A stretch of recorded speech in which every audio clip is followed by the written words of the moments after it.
पौराणिक कथाओं के मुताबिक स्वर्ग लोक में इंद्र का वास है। इंद्र अपने चारों ओर कई सुंदर अप्सराओं से घिरे रहते हैं और उनके साथ काम क्रीड़ा करते रहते हैं। इंद्र को देवराज इंद्र भी कहा जाता है, यानी कि देवों के देव।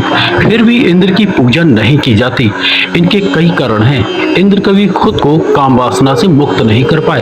पुराणों में इंद्र के शरीर पर ढेर सारी आंखें होने का जिक्र मिलता है। कहते हैं कि एक बार इंद्र ने महान ऋषि गौतम की पत्नी अहिल्या के साथ धोखे से संबंध बनाए थे। जब ऋषि को पता चला तो उन्होंने इंद्र को श्राप दे दिया। इससे उनके शरीर पर 1000 योनियां आ गई। बाद में ये योनियां आंखों में बदल गई।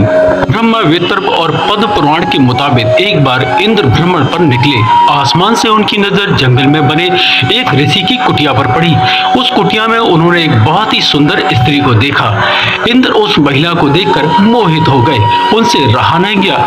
यह कुटिया महान तपस्वी ऋषि गौतम की थी। जिस स्त्री को देखकर मोहित हुए इंद्र, वह गौतम ऋषि की पत्नी अहिल्या थी। वैसे तो इंद्र के देवलोक में कई खूबसूरत अप्सराएं थीं। वे जब भी चाहते किसी भी अप्सरा के साथ सहवास कर सकते थे, मगर अहिल्या की सुंदरता उन्हें भा गई। इंद्र अहिल्या के साथ संबंध बनाने की तरकीब सोचने लगे। उन्होंने अहिल्या के पति गौतम ऋषि की दिनचर्या पर नजर रखी। गौतम ऋषि रोजाना भोर होने से पहले जग जाते और अपने नित्य कर्म निपटाने के लिए नदी किनारे जाते थे। वहां 2-3 घंटे समय बिताने से फिर कुटिया में आते थे। इंद्र ने इसी मौके का फायदा उठाने की योजना बनाई।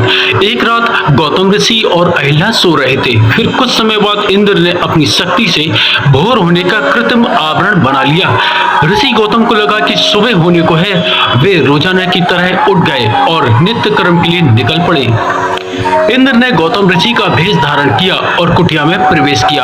अहिल्या को लगा कि उनके पति नित्य कर्म से निपट कर आ गए हैं। फिर इंद्र ने गौतम ऋषि के भेष में अहिल्या से प्यार भरी बातें की और उनके साथ संबंध बना लिए। दूसरी ओर जब ऋषि नदी किनारे पहुंचे तो उन्होंने वहां के जनजीवन को देखकर उन्हें आभास हो गया कि किस तरह धोखे से सुबह आवरण बनाया गया है। वे तुरंत अपनी कुटिया में पहुंचे, जहां उनके भेष में इंद्र उनकी पत्नी के साथ सो रहे थे। यह देखकर गौतम ऋषि आग बबूला हो गए। उन्होंने अहिल्या को पत्थर बनने का श्राप दे दिया। वहीं कामवासना के मुंह में गिरे इंद्र को श्राप दिया कि शरीर पर 1000 योनियां उगाए। वह चाहकर भी किसी स्त्री के साथ संबंध नहीं बना पाएंगे। देखते ही देखते इंद्र के पूरे शरीर पर योनियां उभर आईं। इंद्र को अपनी गलती का एहसास हुआ और उन्होंने गौतम ऋषि से क्षमा मांगी। ऋषि ने इंद्र को माफ कर दिया, लेकिन कहा एक बार श्राप दे दिया तो वापस नहीं हो सकता। हालांकि ऋषि गौतम ने कहा कि इंद्र के शरीर पर उभरी योनियां आंखों में बदल जाएंगी। इस वजह से इंद्र के पूरे शरीर पर आंखें उभर आईं। दूसरी तरफ अहिल्या ने भी गौतम ऋषि से कहा कि उन्हें बिल्कुल भी यह एहसास नहीं हुआ कि उनके भेष में कोई और शख्स उनके साथ सोया है।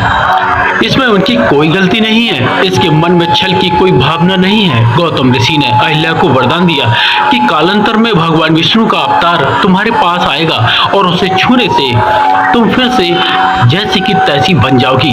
सालों बाद श्री राम ने विष्णु के अवतार में धरती पर जन्म लिया। राम ने ही बाद में अहिल्या को छूने से श्राप से मुक्त किया था।